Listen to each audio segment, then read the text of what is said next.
Hello दोस्तों, इस book की चैप्टर 1 पार्ट सेकंड में आपका स्वागत है। दूसरा उदाहरण हम टिपॉन्ट डोम आइले स्कैंडल का ही ले सकते हैं। सन 1920 के दशक में यह खबर अखबारों की सुर्खियों में छाई रहती थी। इस स्कैंडल को अमेरिकी वासी हमेशा ही अपनी जेहन में रखेंगे। इस स्कैंडल के कुछ तथ्य इस प्रकार से हैं। हार्डिंग के कैबिनेट ने मंत्री अल्बर्ट बी फॉल को एक एल्क हिल एवं टिपॉन्ट डोम में तेल के सरकारी भंडारों को लीज पर देना था।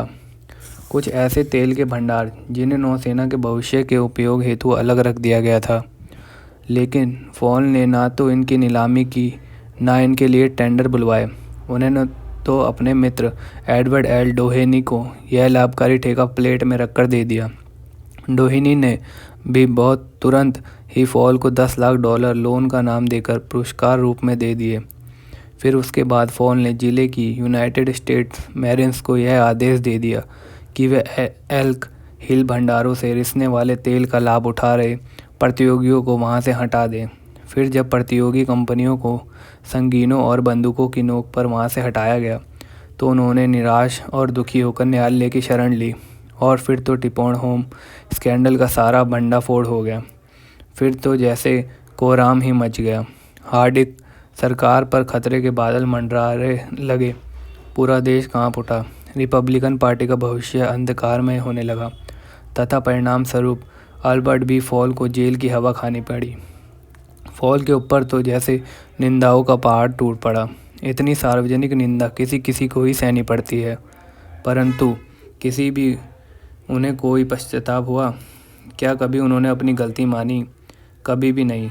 वर्षों बाद हर्बर्ट हूवर ने एक सामाजिक भाषण में यह कहा कि राष्ट्रपति हार्डिंग की मृत्यु किसी मानसिक आघात के कारण हुई थी, क्योंकि उनके एक दोस्त ने उनके साथ विश्वासघात किया था। श्रीमती फॉल तो सुनकर सन्न रह गई। रोते हुए उन्होंने कहा, क्या हार्डिंग के साथ फॉल विश्वासघात करेंगे? नामुमकिन। मेरे पति तो कभी किसी के साथ भी विश्वासघात करने के बारे में सोच भी नहीं सकते। सोने, चांदी, हीरे, मोतियों से भरा घर भी मेरे पति का ईमान डावाडोल नहीं कर सकता। उनसे कोई भी गलत काम नहीं करवा सकता। विश्वासघात तो उल्टे उन्हीं के साथ हुआ है और उन्हीं को बलि का बकरा बनाकर सूली पर लटकाया गया है। यही तो मानव स्वभाव है। हर कोई यही तो करता है। प्रत्येक अपराधी अपना दोष दूसरे के सर पर थोप देता है। कभी वह विपरीत परिस्थितियों को दोषी ठहराता है, परंतु अपने ऊपर कभी भी कोई कलंक नहीं लगने देता।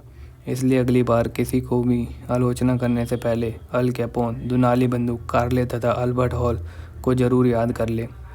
आलोचना तो बूमरैंग की भांति लौटकर हमारे पास ही आती है। अर्थात आलोचना करने वाले को सवयं अपनी ही आलोचना का सामना करना पड़ता है। हमें यह बात भी अपने मस्तिष्क में बिठाकर रखनी चाहिए कि जिस व्यक्ति की हम आलोचना कर रहे हैं या फिर जिसे सुधारने की हम कोशिश कर रहे हैं, वह उसके अंतर में या तो अपने पक्ष में कोई तर्क प्रस्तुत करेगा या फिर शिष्ट व विनम्र टेम्प्ट की भांति यह कह देगा, जो कुछ भी मैंने किया उसके अतिरिक्त मेरे पास और कोई उपाय भी नहीं था।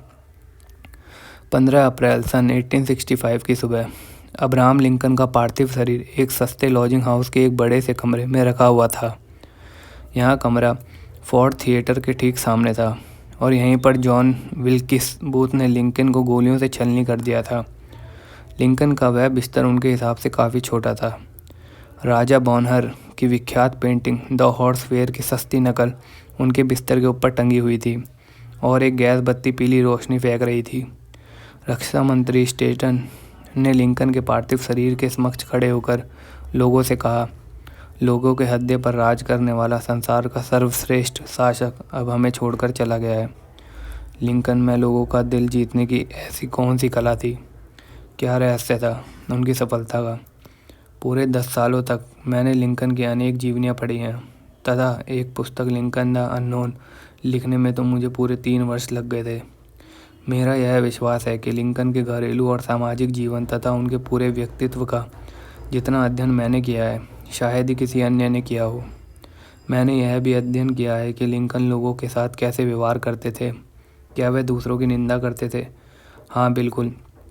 अपनी युवावस्था में इंडियाना की पिजियन क्रीक वैली में न केवल लोगों की आलोचना करते थे, वरना पत्रों द्वारा कविताओं के माध्यम से लोगों का उपहास करते हुए वह उन्हें प्रकाशित भी करवाते थे।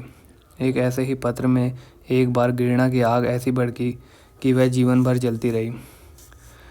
इलिनॉय में वकील के तौर पर प्रैक्टिस करते समय भी लिंकन खुलकर अपने विरोधियों पर आक्रमण करते हुए पत्र लिखते थे तथा उन्हें समाचार पत्रों में प्रकाशित करवाते थे।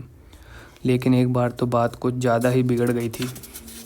सन 1842 में लिंकन ने जेम्स सील्डस नाम के घमंडी तथा चिड़चिड़े राजनेता पर एक व्यंग्य भेजा जो स्प्रिंगफील्ड के समाचार पत्र स्प्रिंगफील्ड जनरल में छप गया।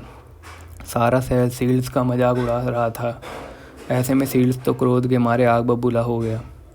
फिर उसने पता लगा ही लिया कि यह पत्र लिंकन ने लिखा था।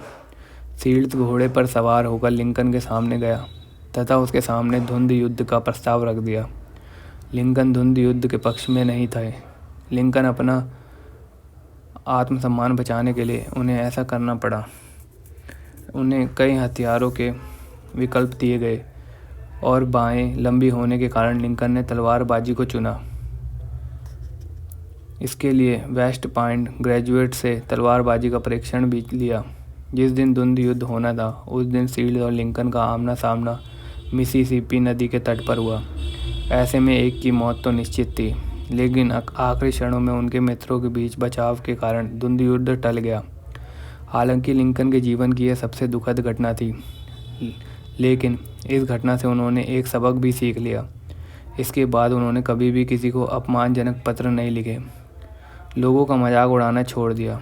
फिर तो उन्होंने अपने शब्दकोश में से आलोचना शब्द को ही निकाल फेंका।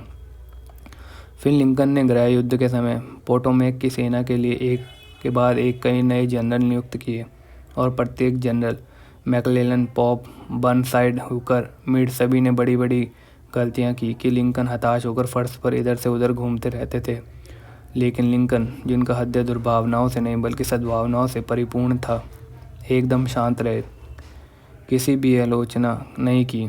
उनके प्रिय शब्द तो यह थे, किसी की भी आलोचना भूलकर भी मत करो, इससे आपको भी आलोचनाओं का सामना नहीं करना पड़ेगा।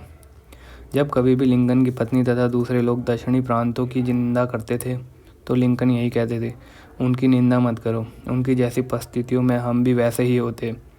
लेकिन लिंकन के पास लोगों की आलोचना करने के सारे अवसर मौजूद थे। केवल एक उदाहरण से आप यह बात समझ सकते हैं। गेटिसबर्ग का युद्ध जुलाई सन 1863 के पहले 3 दिनों में लड़ा गया था। 4 जुलाई की रात में ही जनरल ली दक्षिण दिशा में पीछे हटने लगे थे। अचानक ही तूफानी बादलों के कारण हुई तीव्र वर्षा से बाढ़ आ गई। जैसे ही ली अपनी हारी हुई सेना के साथ पोटोमैक पहुंचा तो उसने देखा कि उसके सामने तो बाढ़ से उफनती हुई नदी है जिसे पार करना असंभव है और उसके पीछे विजेता यूनियन आर्मी है। ली चारों ओर से फंस चुका था, बचने का कोई रास्ता नहीं था। लिंकन भी यह समझ गए थे कि भगवान की कृपा से मिला यह एक शुभ अवसर था, ली की सेना को पराजित करने का सुनहरा मौका, जिससे युद्ध तुरंत समाप्त हो सकता था। इसी आशा में लिंकन ने जनरल मीड को यह आदेश दिया कि वह युद्ध से संबंधित कोई मीटिंग न बुलाए, सीधे ली की सेना पर हमला कर दें। लिंकन ने अपने आदेशों को तो टेलीग्राफ कर दिया था तथा एक संदेशवाहक को मीड के पास भेजकर तुरंत कार्रवाई करने के लिए कहा, लेकिन जनरल मीड ने लिंकन के आदेश के विरुद्ध काम किया। मना करने के बावजूद उसने सैन्य सभा की एक मीटिंग बुलाई। वह ली पर हमला करने से झिझक रहा था और इस बात के लिए उसने बहाने बनाकर लिंकन को टेलीग्राफ कर दिया कि वह ली पर हमला नहीं कर सकता। फिर बाढ़ का पानी भी उतर गया और ली अपनी सेना के साथ सुरक्षित नदी पार कर गया। लिंकन का क्रोध 7वें आसमान पर था। लिंकन अपने बेटे के सामने चीख चीख कर कह रहे थे, हे भगवान, इसका क्या मतलब है? दुश्मन पूर्णतः हमारे चुंगल में था। कितना सुनहरा अवसर था, हमें तो केवल अपने हाथ फैलाकर उसे पकड़ना था और फिर भी हमने उसे नहीं पकड़ा। मेरी बात किसी ने नहीं मानी। परिस्थितियां हमारे अनुकूल थी तथा ली के प्रतिकूल। अगर मैं वहाँ होता तो ली हमारे शिकंजे में होता और मैं समय उसे अपने हाथों से कोड़े मारता। याद रहे, अपने जीवन के इस पड़ाव में लिंकन अत्यंतशील संयम थे तथा उनकी भाषा बेहद संयमित एवं शिष्ट होती थी। अपार निराशा के बीच लिंकन ने मिड को यह पत्र लिखा। सन 1863 में लिंकन द्वारा लिखित यह पत्र गंभीर आलोचना से परिपूर्ण था। अगर इस वीडियो ने आपकी थोड़ी सी भी हेल्प करी है तो प्लीज़ लाइक, शेयर, सब्सक्राइब ज़रूर करें। Thank you.